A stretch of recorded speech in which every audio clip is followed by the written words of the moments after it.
October 15th brought us another Q&A for Exodus, this time with Chet Robertson and the game's director Chris King. So let's dig into what was said and some things that weren't.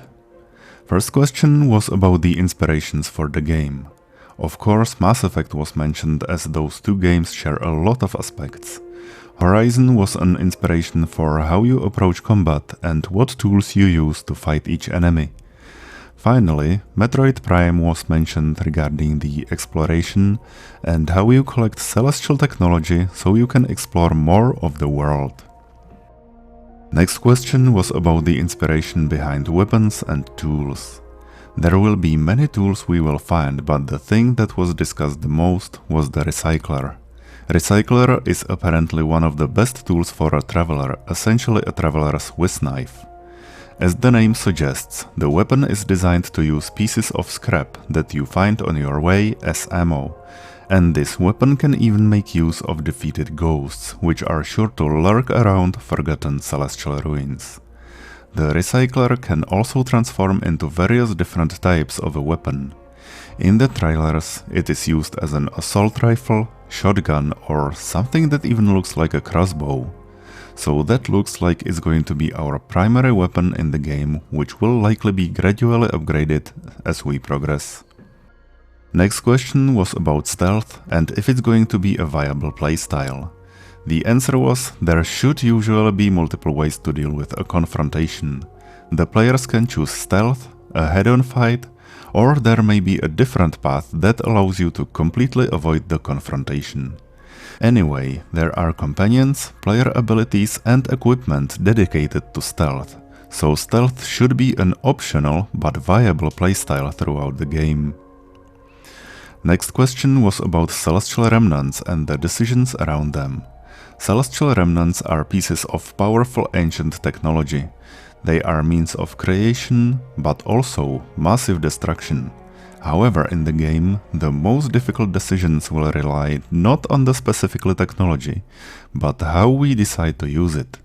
I am guessing that means even if you find a scary destructive force, you can still turn it to a good cause, and vice versa of course.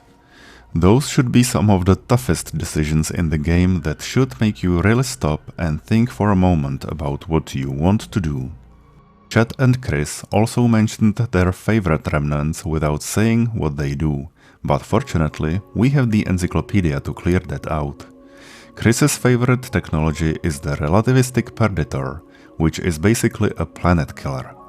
The weapon is launched at massive speeds nearing the speed of light, and it can obliterate entire planets. Because of its speed, it's almost undetectable. They were usually launched at a distance of several light years from their targets, and even though the last Predator hit was recorded thousands of years ago, there could still be some seeking its destination.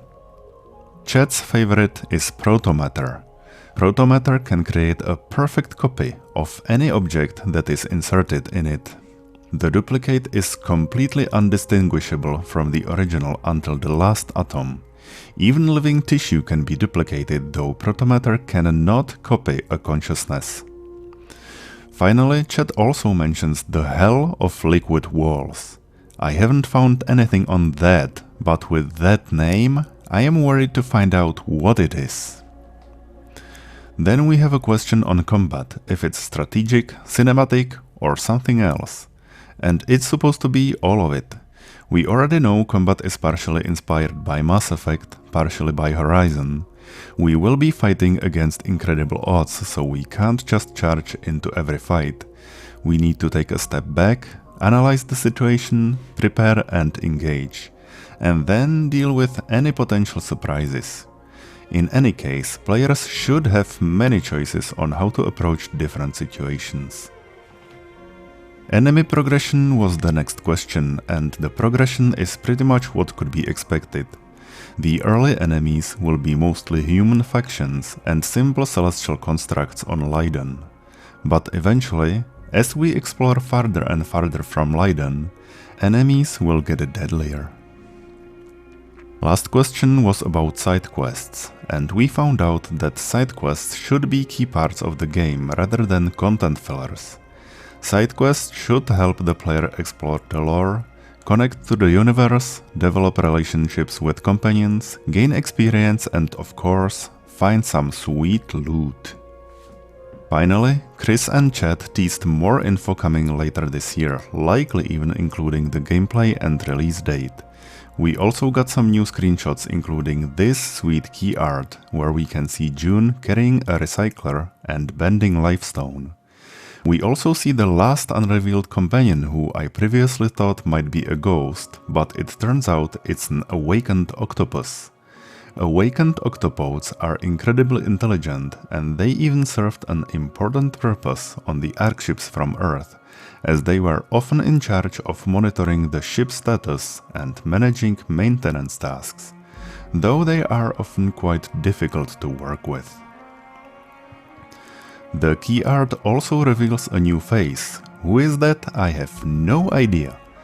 It doesn't look to belong to a Crown Celestial or any other celestial race that has been revealed until now. This might be the first look at the mysterious Elohim, though that is probably just my wishful thinking. I don't think an Elohim would be revealed this way. We'll just need to wait and see. So that's it for the last Q&A. We have some interesting info and we can be looking forward to more. Exodus can also be wishlisted now if you are waiting for that option. I certainly have, and I will be monitoring the news, so subscribe if you don't want to miss it. Have a great day, and I'll see you next time.